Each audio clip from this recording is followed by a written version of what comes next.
और अगर आप डिमोटिवेट हो रहे हैं तो अपने माता पिता को देखिए, अपने घर वालों को देखिए कि वो आपके लिए कितनी मेहनत कर रहे हैं, कितनी मेहनत करके, कुली का काम करके, कारीगर का काम करके या फिर मजदूरी का काम करके आपको इतनी दूर पढ़ने के लिए भेजा है। और आप अगर पढ़ रहे हो तो आपको अपना पूरा 100% उसी के अंदर देना होगा, तभी जाके आपका सिलेक्शन होगा। क्योंकि फ्रेंड्स आपने सोचा होगा, जब आप तो घर से बाहर आ गए होंगे और वहां पर जब आपके घर वाले घर पर रहते हैं तो वहां पर उनसे बहुत जने सवाल पूछते रहते हैं, जैसे पड़ोसी है, आपके परिवार वाले हैं, या कोई भी आपका सवाल पूछते रहते हैं कि आपका बच्चा लगा या नहीं लगा, आपका बच्चा फौजी बनने गया था, क्या उनका सिलेक्शन हुआ या नहीं हुआ।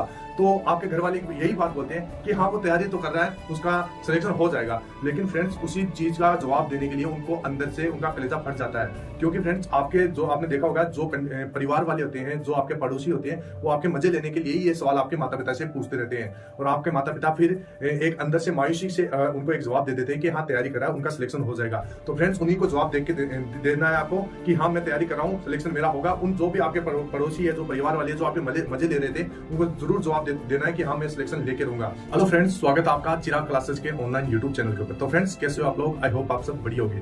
तो फ्रेंड्स आज का ये वीडियो आपके लिए एकदम गेम चेंजर रहने वाला है, आपका लाइफ चेंज कर देगा। क्योंकि इस वीडियो के अंदर जो कैंडिडेट एसएससी जीडी भर्ती 2024 की तैयारी कर रहा है उनके लिए बहुत ही फायदेमंद रहने वाला है, बहुत ही इंपॉर्टेंट रहने वाला है। क्योंकि फ्रेंड्स इस वीडियो के अंदर मैं आपको ये बताऊंगा कि आपको एसएससी जीडी भर्ती 2024 का जो एग्जाम है उसको किस प्रकार आप क्लियर कर पाएंगे, किस प्रकार क्वालिफाई कर पाएंगे, किस प्रकार अपना एक सिलेक्शन ले पाएंगे ताकि आप फौजी बन सके।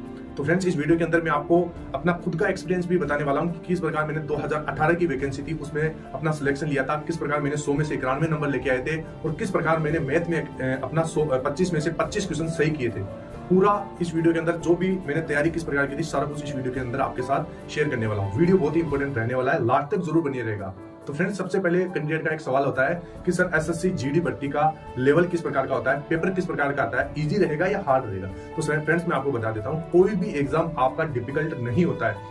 आपका होता क्या है कि जिस एग्जाम के अंदर आपने तैयारी कम की है तो वो आपको लगेगा हार्ड, यानी डिफिकल्ट लगेगा। अगर जिसमें आपने अपना 100% दिया है, अच्छे से तैयारी की है, अच्छे से मेहनत की है, तो वो एग्जाम आपको इजी लगेगा, एकदम हलवा लगेगा। इस चीज का आपको ध्यान में रखना है। कोई भी एग्जाम आपका डिफिकल्ट नहीं होता है। आपने देखा होगा जब आपने जैसे पहली क्लास से लेकर अभी तक जैसे जितनी भी एजुकेशन प्राप्त की है, जैसे पहली क्लास, दूसरी क्लास, इस प्रकार लेकर 12th भी पास किया आपने, बीए की है, या कोई कैंडिडेट अभी 12th पास कर रहा होगा, तो उनको शुरू में जब जिस भी क्लास में वो एंटर करते हैं तो उनको वो क्लास थोड़ा हार्ड लगता है, पीछे की क्लास।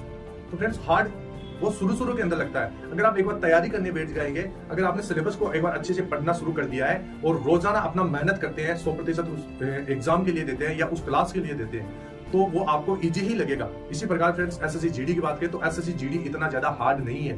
ये आपका 10th लेवल का एग्जाम होता है। इतना हार्ड 10th लेवल के अंदर कुछ भी नहीं होता है। बस अगर आपने एक चीज को अच्छे से पूरा पढ़ लिया, रिवीजन कर लिया, मॉक टेस्ट लगा दिया, तो आपका सिलेक्शन कोई नहीं रोक पाएगा। ये चीज आपको ध्यान में रखना है। अब यहाँ पर फ्रेंड्स आपके जो कॉमन सवाल होते हैं कि पेपर का लेवल कैसा होगा, ये मैंने आपको बता दिया। पेपर का लेवल आपका इजी ही रहता है, थोड़ा बहुत उसमें आपका उतार चढ़ाव आपको देखने को मिलता है, पेपर इतना ज्यादा हार्ड नहीं होता है। दूसरी बात करें कि यहाँ पर कौन सा कोर्स खरीदे। अब यहाँ पर सबसे ज्यादा लोग फंसते हैं कि सर मैं RWA का कोर्स खरीद लिया है, आज ही उसके चैनल को सब्सक्राइब कर लिया है, उसके सारे वीडियो देख रहा हूँ, तो क्या RWA बढ़िया है, क्या वाईफाई स्टडी बढ़िया है, क्या एग्जामपुर बढ़िया है, क्या यहाँ पर उत्कर्ष क्लासेस बढ़िया है, तो कौन सा चैनल में से मैं तैयारी करूँ, कौन सा कोर्स खरीदूं। तो फ्रेंड्स मैं आपको एक चीज बता देता हूँ, कोर्स कोई भी खरीदे, आपका कोर्स सभी कोर्सेज के अंदर आपका 98% चीजें सेम होती है। कोई 2% चीजें थी जो उधर उधर हो जाती है, लेकिन लगभग 98% आपका कोर्स सेम होता है। सिलेबस से बाहर कुछ भी नहीं होता है। एसएससी जीडी का जो नोटिफिकेशन आता है उसमें जितना आपका सिलेबस होता है, उस सिलेबस को मद्देनजर रख के ही आपका ये कोर्स है वो तैयार किया हुआ होता है। तो सभी कोर्सेज समान होते हैं, बस कैंडिडेट करते क्या, जिनका सिलेक्शन होता है वो करते क्या है, उस कोर्स को पूरा पढ़ते हैं और पूरा रिवीजन करते हैं। ये चीजें करते हैं तभी उनका जाकर सिलेक्शन होता है। यहाँ पर बहुत सारे कैंडिडेट बोले कि सर क्या मैं रोब का, यहाँ पर RWA जो रोजगार विद अंकित सर है उनका कोर्स खरीद लूं क्या। तो फ्रेंड्स कोई भी कोर्स खरीदिए। यहाँ पर फ्रेंड्स मैं इनकी बुराई नहीं कर रहा हूँ, मैं आपको बता देता हूँ। यहाँ पर होता क्या है, इनके पास क्या है, बहुत ज्यादा भीड़ है। यहाँ पर लगभग इनके मान लीजिए जैसे 10,000 कैंडिडेट यहाँ पर एसएससी जीडी की तैयारी करें, इनका कोर्स खरीद रखा है। इनमें से मान लीजिए यहाँ पर 20 जनों का यहाँ पर सिलेक्शन हो गया है। तो फ्रेंड्स इस प्रकार के ये 20 वीडियो बनाएंगे, 20 वीडियो को चैनल के ऊपर दिखाएंगे और 20 वीडियो को बार बार कैंडिडेट लोग यहाँ पर देखते हैं और फिर उनके मन में एक माइंडसेट बन जाता है कि हाँ भाई इस कोर्स से सिलेक्शन होता है, हमने देखा है। फ्रेंड्स यहाँ पर आप किसी चीज को अगर 100 बार देख लेते हैं, अगर किसी झूठ, मान लीजिए कोई झूठ है, मैं ये नहीं बोलता ये कोर्स खराब है, एक बार आप मेरी बात समझने की कोशिश कीजिएगा। कोई भी जैसे आप कोई झूठ है उसको अगर 100 बार सच सुन लेते हैं तो वो आपको एक बार सच जरूर नजर आने लगता है। तो यही होता है, इसमें से जैसे 10,000 कैंडिडेट तैयारी करते हैं, 20 जनों का सिलेक्शन होता है और उनको बड़ा चढ़ा के आपको पेशकश कर दिया जाता है, आपके सामने पेश किया जाता है। तो आप क्या सोचते होंगे कि हाँ भाई ये कोर्स बढ़िया है, इससे सिलेक्शन होता है। सिलेक्शन इससे नहीं होता है, सिलेक्शन इनकी मेहनत से होता है। सिलेक्शन ये अपना पूरा कोर्स पूरा करते हैं, रिविजन करते हैं, मॉक टेस्ट लगाते हैं, तब जाके इन 20 कैंडिडेट का इन 10,000 में से सिलेक्शन होता है। ये 10,000 भी थे, ये इन्होंने भी RWA के कोर्स से तैयारी की थी, इनका क्यों नहीं हुआ? क्योंकि इन्होंने जो भी ये 20 कैंडिडेट ने जिस प्रकार की स्ट्रेटेजी अपनाई थी, इन 10,000 कैंडिडेट ने वो स्ट्रेटेजी नहीं अपनाई थी। इन्होंने वो काम नहीं किया, अपना कोर्स खरीद तो लिया लेकिन उसने अपना कोर्स अच्छी तरह से पूरा नहीं पढ़ा, अपना 100% नहीं दिया, रिविजन नहीं किया। तो ये चीजें करने की वजह से इनका सिलेक्शन नहीं हो पा रहा है। तो यही होता है, कोई भी कोर्स खरीद लीजिए, उसको 100% दीजिए, उसका फुल रिवीजन कीजिए, फुल पूरा पढ़िए, मॉक टेस्ट लगाइए। ये चीजें अगर आप करोगे तो सभी कोर्स आपको इजी लगेंगे और सभी से आपका सिलेक्शन हो सकता है। ठीक है फ्रेंड्स, ये चीजें आपको ध्यान रखना है। अब यहाँ पर फ्रेंड्स एक दूसरी आपकी कमी है सबसे ज्यादा, कि बहुत ज्यादा कैंडिडेट यहाँ पर जैसे वैकेंसी आती है उसका कट ऑफ देखने लग जाती है। कट ऑफ से फ्रेंड्स क्या होता है, एक आपका जो आप कट ऑफ क्यों देखते हैं? आप देखते हैं जैसे पिछले साल का पेपर 160 नंबर का पेपर होता है, उसमें से पिछले साल का 130 कट ऑफ गया है, तो आपके दिमाग में कहीं ना कहीं वो माइंडसेट बन जाता है कि हाँ मेरे को इतना नंबर तक लाना है। आप उससे ऊपर नहीं सोच पाते हैं। अगर आप थोड़ा ऊंचा देखोगे कि हाँ मेरे को इतना लाना है, अगर आप जैसे 130 से अगर आप इस प्रकार देखोगे कि मेरे को पहले अपना माइंडसेट बना लेना है कि लगभग मेरे को 145 या 140 नंबर लेके आना है, तब जाके आपका वहां पर सिलेक्शन होता है। ऐसा नहीं कि प्रीवियस ईयर की आप कट ऑफ देख लेते हैं और वहां पर फ्रेंड्स कट ऑफ देखने से यही माइंडसेट बन जाता है कि हाँ 130 नंबर है, इतना लाना है, फिर आपका वही होता है 2 या 3 नंबर से आप रह जाते हैं और आपका सिलेक्शन नहीं होता है। क्यों नहीं होता है? क्योंकि कट ऑफ दिनों दिन बढ़ती जाती है, हर साल आपका कंपटीशन है, थोड़ा आपको ज्यादा देखने को मिलता है। ये चीज आपको ध्यान में रखना है। तो कट ऑफ की वीडियो आप नहीं देखिए, आपको बस अपना एक टारगेट फिक्स कर लेना है कि हाँ इतने नंबर मेरे को लाना ही लाना है, तब जाके मेरा सिलेक्शन होगा। क्योंकि आपकी एक आत्मा जो अंदर से आवाज आती है कि हाँ इतने नंबर पे होगा सिलेक्शन, तो वो होता ही है। ऐसा नहीं कि प्रीवियस ईयर का 130 जा रहा है तो इस बार भी 130 जाएगा, बिल्कुल भी नहीं होगा। आप थोड़ा ऊपर सोचने की कोशिश कीजिए, कट ऑफ की वीडियो कम देखिए, आप एक टारगेट बनाइए, ईमानदारी से तैयारी कीजिए, तब जाके यहाँ पर सिलेक्शन होता है। इस चीज का आपको ध्यान रखना है। अब यहाँ पर फ्रेंड्स एक दूसरा है कि पढ़ाई करने का तरीका, आपका पढ़ाई करने का तरीका किस प्रकार का होना चाहिए। फ्रेंड्स यहाँ पर जब भी आप पढ़े टेबल पर बैठकर पढ़ना है, क्योंकि इससे आपको अपनी जिम्मेदारियां नजर आती है, आपको यह पता चलता है कि आप किस काम के लिए यहाँ बैठे हैं। ठीक है फ्रेंड, तो जब भी आप पढ़ना बैठे टेबल के ऊपर बैठकर पढ़िए, इससे होता क्या आपको जिम्मेदारियों को पता चलेगा। फ्रेंड्स मैं जब भी पढ़ता हूँ, मैं अपना टेबल और जैसे बेंच होती है आपकी, उसके ऊपर बैठ के पढ़ता हूँ और पूरा दिन उसी के ऊपर बैठ के आपने तैयारी करता हूँ। जब जितना भी मैं जैसे 5 से 6 घंटे पढ़ता हूँ या मान लीजिए 7 से 8 घंटे पढ़ता हूँ, तो उस टेबल के ऊपर ही बैठकर पढ़ता हूँ। इससे फ्रेंड्स आप एक फोकस रहेगा, एक आपका दिमाग उसी चीज के ऊपर रहेगा कि हाँ आप किस काम के लिए आए हो। ठीक है फ्रेंड, सॉरी।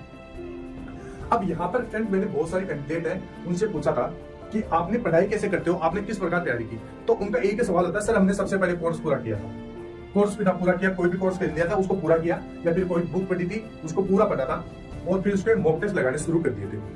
यही आपकी सबसे बड़ी गलती होती है। यहाँ पर क्या करते हैं, कोर्स आपने बकायदा आपने पूरा किया है।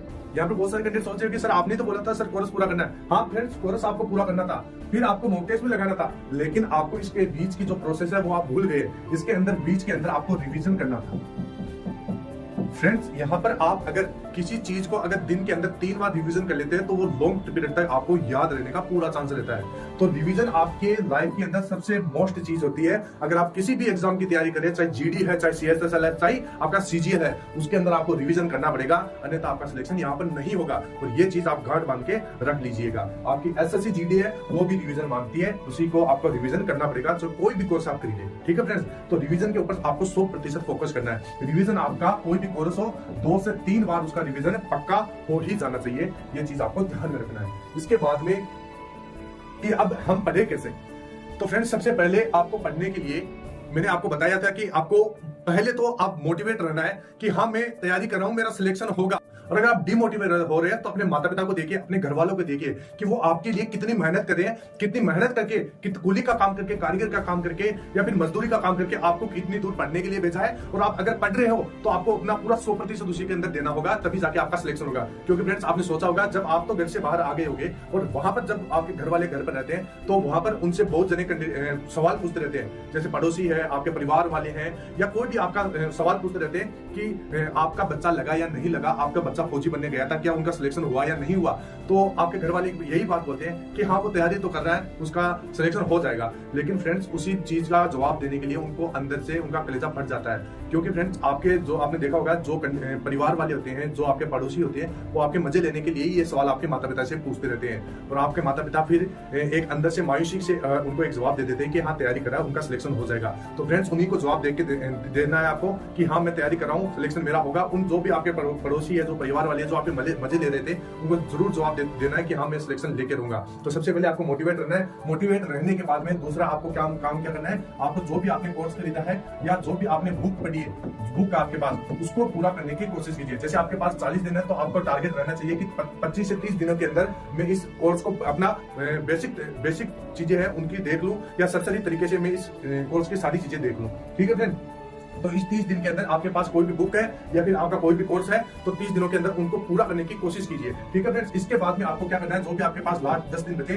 उनके अंदर आपको ज्यादा से ज्यादा मॉक टेस्ट लगाना है। ज्यादा से ज्यादा आपको प्रीवियस ईयर के जो पेपर है उन्हीं को देखना है। फ्रेंड्स प्रीवियस ईयर के पेपरों को देखने से भी आपको बहुत ज्यादा फायदा होता है, क्योंकि 100% उसमें क्या होता है, जैसे कुछ चीजें होती है वो हुबहू यहाँ पर रिपीट होकर आपको नेक्स्ट एग्जाम के अंदर पूछ ली जाती है। तो अगर आपने प्रीवियस ईयर को अच्छे से देखा है, उसकी अच्छे से प्रैक्टिस की है, तो आप एग्जाम के अंदर बहुत ज्यादा हाई स्कोर कर पाओगे। ये चीज आपको ध्यान में रखना है। तो मॉक टेस्ट के साथ पिछले जो ओल्ड पेपर है, ओल्ड पेपर को भी आपको लगाते रहना है, ओल्ड पेपर को भी आपको लगाते रहना है। ठीक है फ्रेंड्स, और इसके साथ साथ जब आप कोर्स पूरा कर लेते हैं, कोर्स पूरा करने के साथ आपको एक चीज का ध्यान रखना है, रिवीजन। ये मोस्ट इंपोर्टेंट चीज होती है किसी भी एग्जाम के लिए, चाहे आपका एसएससी जीडी है, चाहे सीएचएसएल है, चाहे सीजीएल है, सभी एग्जाम के लिए आपको रिवीजन करना पड़ेगा, तब जाके आपका यहाँ पर सिलेक्शन हो पाएगा। इस चीज का आपको ध्यान में रखना है। तो रिवीजन आपका मोस्ट इंपोर्टेंट चीज है, इसका आपको ध्यान में रखना है। कोर्स आपको पूरा करना है, ये चीजें आप करो, और उसके बाद में आपको मॉक टेस्ट और प्रीवियस ईयर के पेपरों के ऊपर आपको कमांड बनाने की जरूरत होगी। तो ये चीजें आपको ध्यान में रखना है। और फ्रेंड तैयारी करते रहो, मेहनत आप करनी पड़ेगी। आपको दिन के अंदर 8 से 10 घंटा तो आपको पढ़ना ही पड़ेगा, तब जाके आपका यहाँ पर सिलेक्शन होता है, तब जाके आपको एक पोस्ट में आपको मिल पाती है।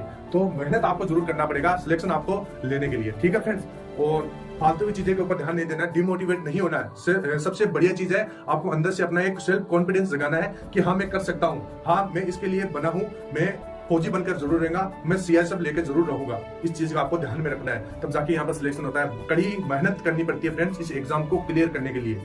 एग्जाम हार्ड नहीं है, लेकिन आपने क्या है तैयारी शुरू से नहीं की थी, और अब जाके जब नजदीकी दिन बचे हैं इनके अंदर आप तैयारी करने बैठे हैं, और अब सोच रहे हैं कि क्या पता मेरा सिलेक्शन होगा या नहीं होगा। तो फ्रेंड जितना भी दिन बचा है, मैं ये नहीं मानता हूं कि आपका जैसे इन 40 दिनों के अंदर सिलेक्शन नहीं होगा। अगर आप मेहनत करोगे, अगर आप उसको अपना 10 से 12 घंटे दोगे तो आपका सिलेक्शन होगा।